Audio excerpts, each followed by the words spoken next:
Mr. President, while I still have the floor, can I request for some information from the Senate President, especially regarding the impeachment calendar that The is gentleman may proceed. because you issued the first impeachment calendar was issued by the Senate President when we were already on break. I mean, Mr. President, tama po yun, di ba? That is correct. So, Mr. President, may we know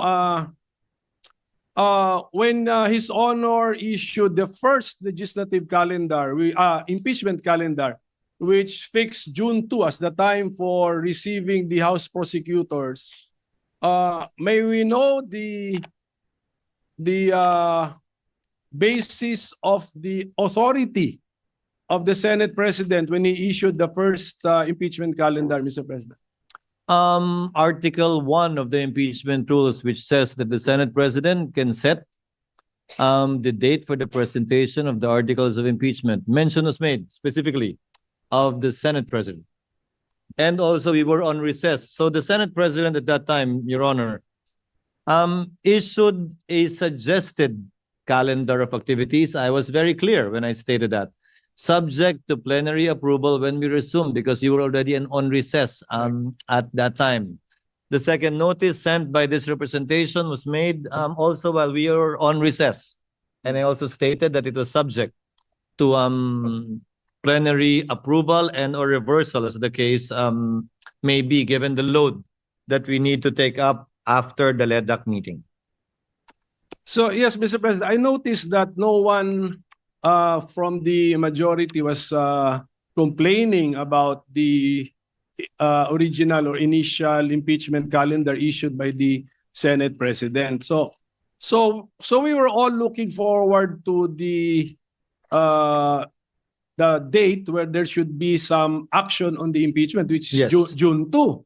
Supposedly, So, yes. Yes, supposed to be. Kaninang 4 o'clock yung the prosecutors from the House of Representatives should have appeared before us to read the articles of impeachment. But then this was changed.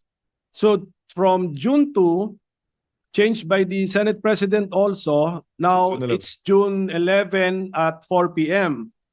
So if the authority used to issue the original calendar was based on the fact that we were on break, now that we are not on break, could not have the Senate President waited for 3 p.m. and then we discussed moving the June 2 4 p.m. to June 11 4 p.m.? Because, Your Honor, notice had to be given to the House with respect to the proposed change in schedule. And we could not decide on moving it after the House members are already here in the Senate. That was the reason behind it. That was His Honor's judgment call, Mr. President. Yes, Mr. President. Yes, Your Honor. Just on another matter, Mr. President, yung appearance ba ng House prosecutors ay nasa Senate impeachment rules or you just took this from American practice, Mr. President? It is not in the rules. That was lifted from American practice because what was done before was that the majority leader, Yes. the Senate majority leader, was the one that read the articles of impeachment that was referred to the Committee on Rules that triggered the convening of the impeachment court. When we researched on it, we thought it was more proper, given that we should have no part in it, in the impeachment trial, in the prosecution of the impeachment case, that the prosecutors should themselves read the articles of impeachment, as is the practice in the United States, where we lifted most of our impeachment rules. So it's an innovation. But although had we done it, hindi naman, I don't think it would be fatal or make the proceedings infirm. So it's just not, to use the term of the majority leader, textually required under the existing Senate impeachment rules. Hindi pa ba? No, what was required by our rules, if at all, was the referral of the impeachment complaint in plenary. Because mere filing with the Secretary General does not often by itself operate as the receipt by the Senate in plenary, given that, as with any communication, it has to be referred in plenary, officially by the Senate as a body.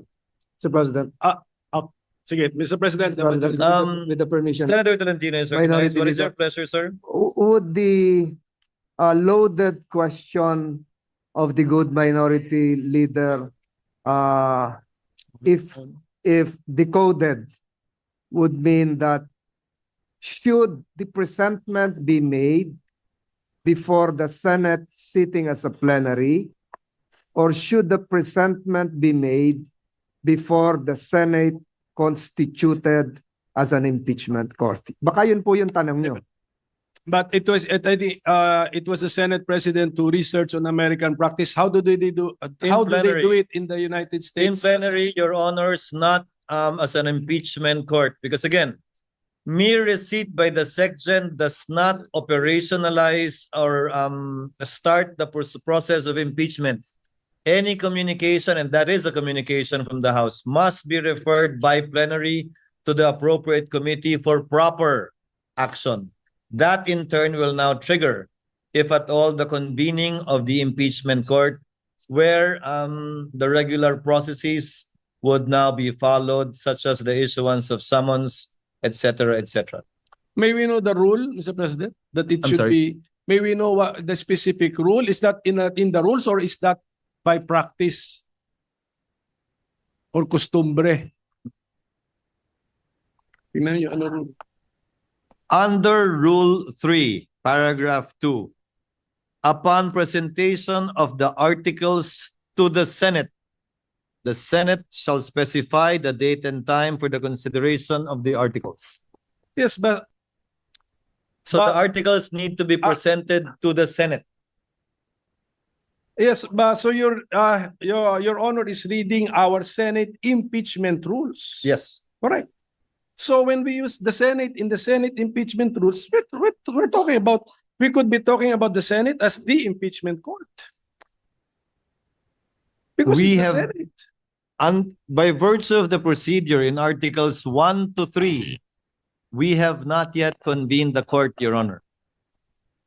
For example, succeeding rules in our impeachment rules, 4 onwards, would pertain to the Senate already as an impeachment court, because that is already the trial proper, beginning with the issuance of summons. Mr. President, the second sentence already contradicts His Honor, because it says, second sentence of that second paragraph of Rule 3, unless the Senate provides otherwise, it shall continue in session from day to day.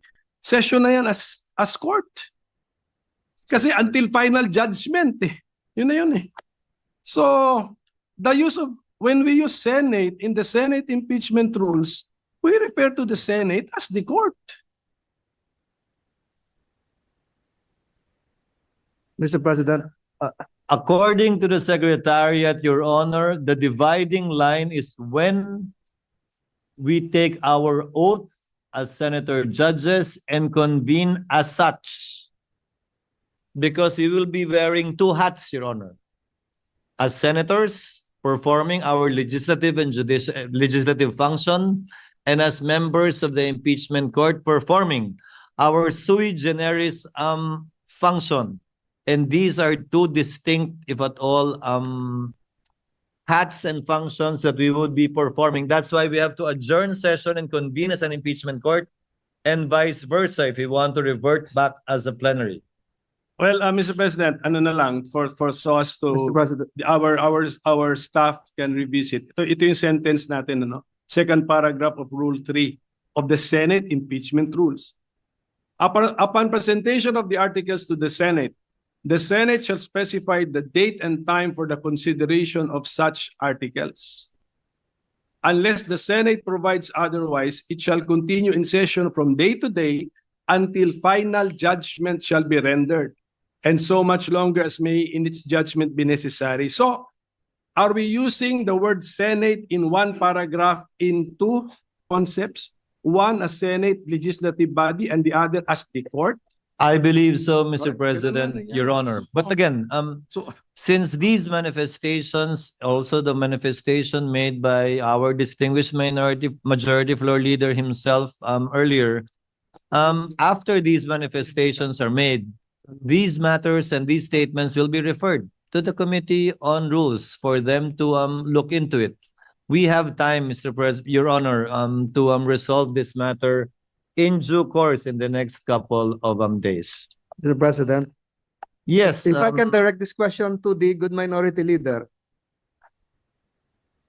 The Senate, even if not acting as an impeachment court, pwede po bang tumanggap ng mga non-members of this chamber to speak or make a presentation, a presentment? Di po ba naaalala natin ng mga nakaraang panahon, pumupunta rito yung President of Vietnam, if I'm not mistaken, distinguished guests of this chamber are allowed to speak, not just honored. Ganun po ba yung sinasabi nyo? Na baka are the members of the House, though constituted as panel of prosecutors, can they enter the Senate, this chamber, constituted as a plenary or as an impeachment court or both? Pag pinapayagan ng Senado. Baka ganun po siguro ang gustong malaman ng ating minority leader. Just for the information of the majority leader, yung appearance of the House prosecutors before the Senate kanina sanang 4 o'clock, June 2, appeared in the impeachment calendar prepared by the Senate President. Hindi ako may idea nun. At saka, when we read our Senate impeachment rules, wala din dun yun. So they will That's be why- appearing that's why- before an impeachment court. That's why this is the request for information. Now, what did the Senate President have in mind when he scheduled this for June 2?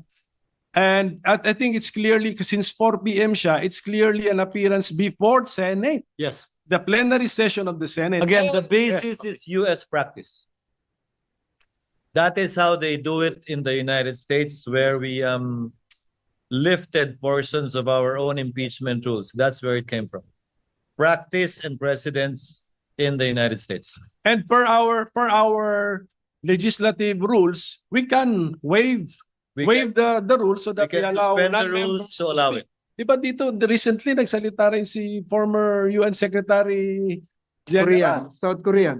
Huh? The South Korean. Yes, that's UN Secretary General. So That can be so we allowed. can do it. Yes, yes. Again, that can be allowed. Again, plenary action is necessary and the plenary will decide on this matter.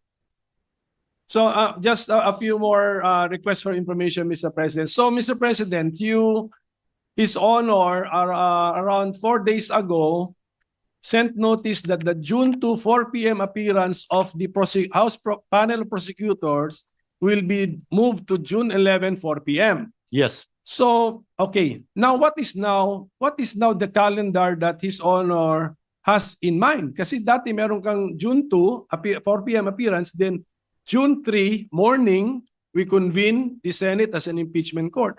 So where is that? Where is this convening now? Where is it now when you move the appearance to June 11? Sabay na po, because by that time, by June 11, wala na rin po tayong hinahabol na kailangan i-second or i-approve kung meron man, ratification na lamang ng mga bicameral conference committee reports. And we will be doing both at the same time.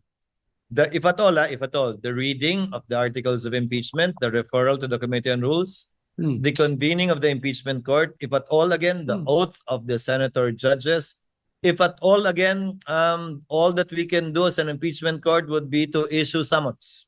Yes, yes. Oh, Requiring the respondent to answer within 10 days. but were we sent notices na ganun ang mangyayari? I'm sorry? Were the senator sent notices or informed that after the appearance of the House panel of prosecutors, there's a possibility that we will convene as a court? Para ready kami.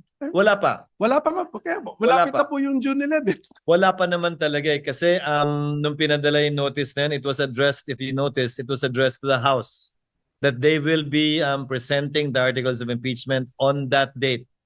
The notice insofar as the impeachment court itself is concerned, these discussions would be very helpful, Your Honor, because this will be part of how the Senate as a body will be deciding on what to do after the articles of impeachment shall have been read and presented before the body.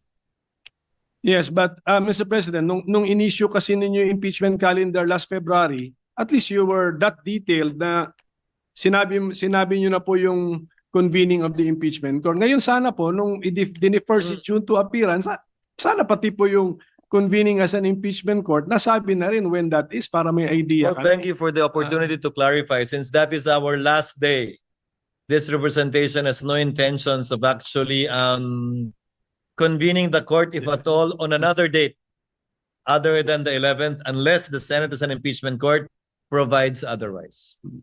So we will be convening on that date, barring any unforeseen circumstances, barring any procedural motions that will be made, and will be settled by the plenary at that time.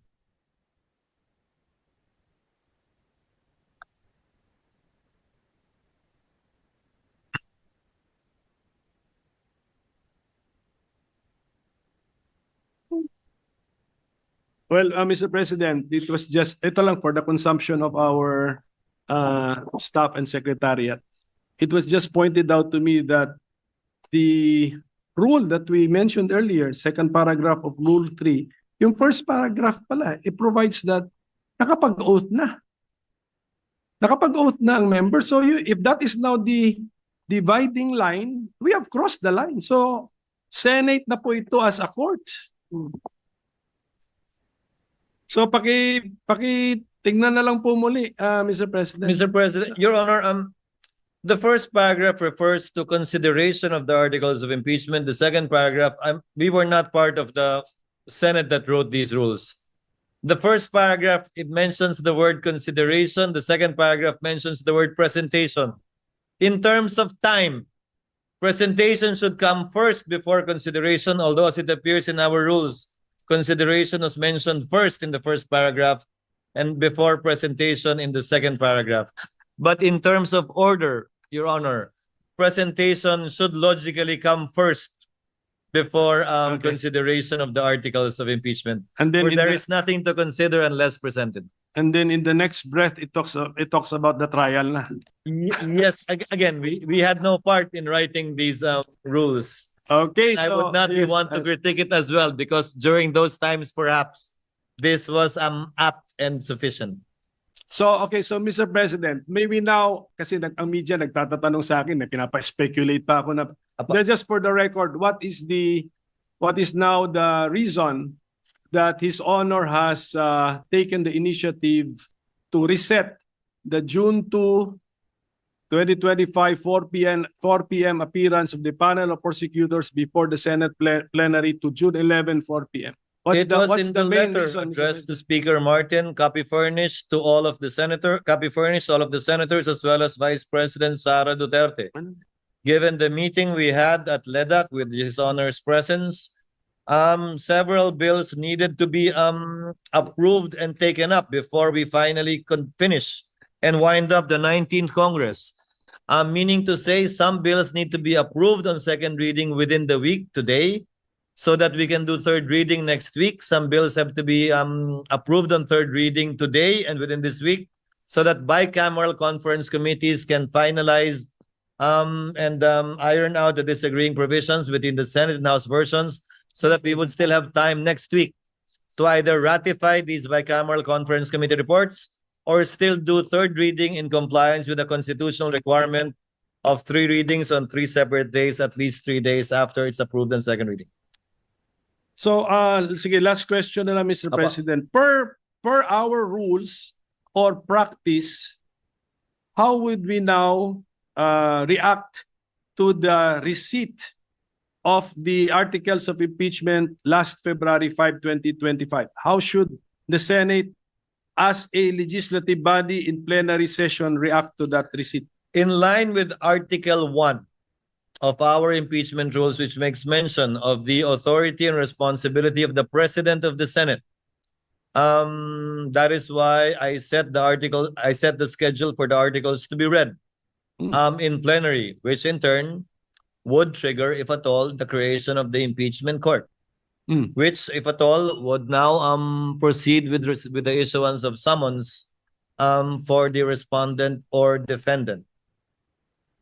Would not the impeachment complaint received last February 5, 2025 be included in the reference of business? Reference of business o hindi? Katalan din.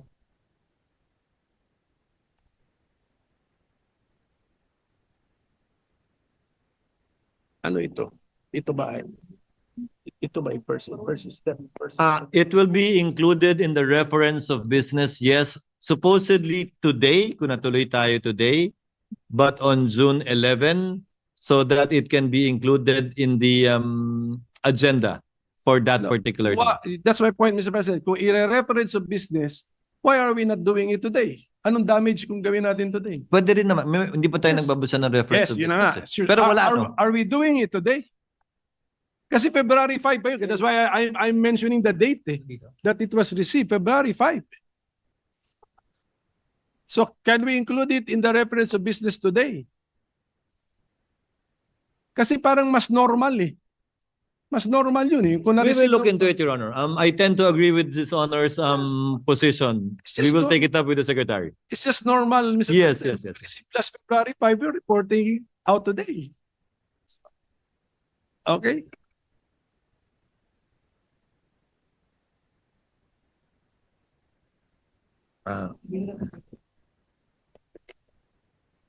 Off the record, they explained the reason behind it. But I tend to agree with Your Honor, and I'll ask the Secretary to consider it. Because in the past, as they said, it was the majority leader who read it and not the prosecutors, supposedly.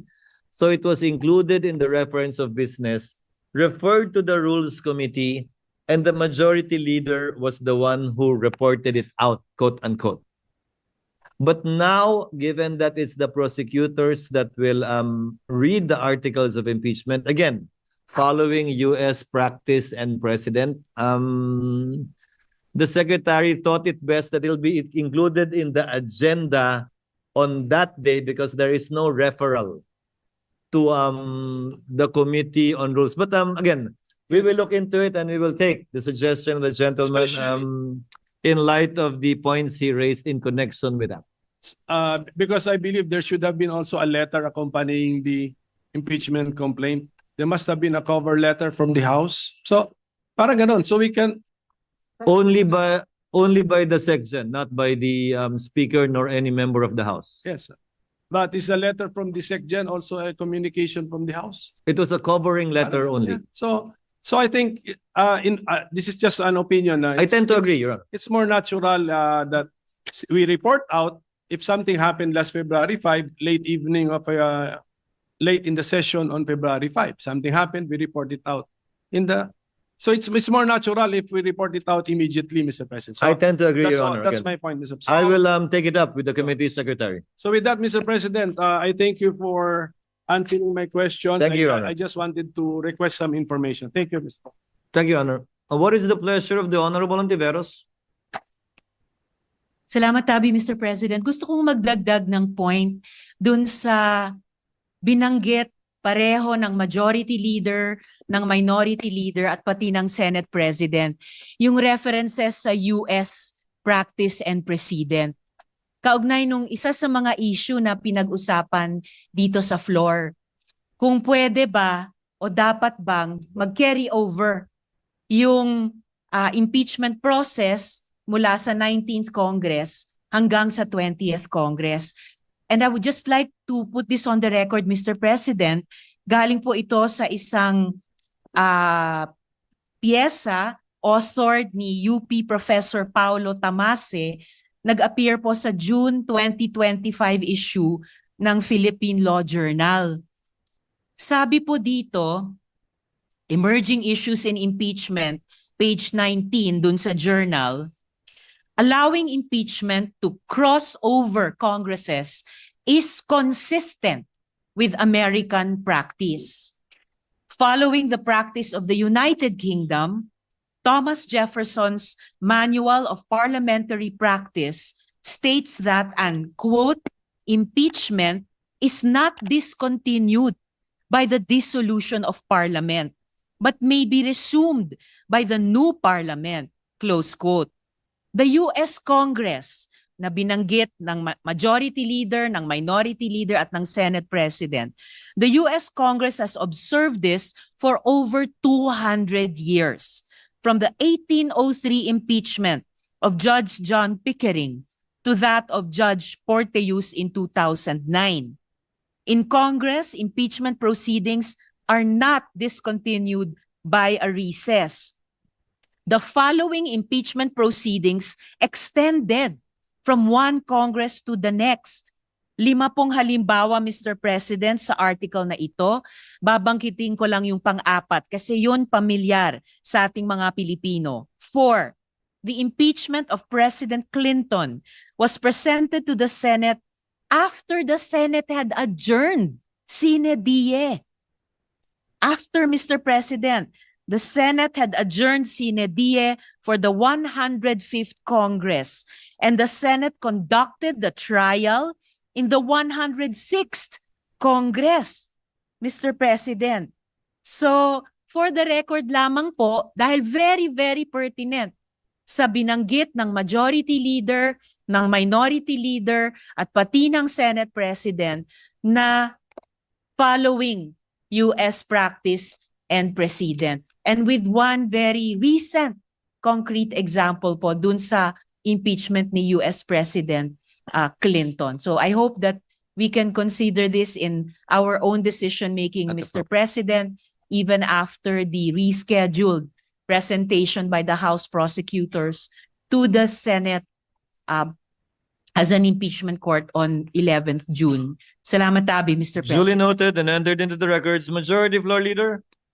Just to reiterate again, yung nabanggit ko po kanina nga, magkaiba yung sa Philippine Senate at US Senate kasi ang naiiwan sa US Senate tuwing mag-ieleksyon ay 67 senators, enough to constitute a quorum out of 100 senators and enough to convict or acquit.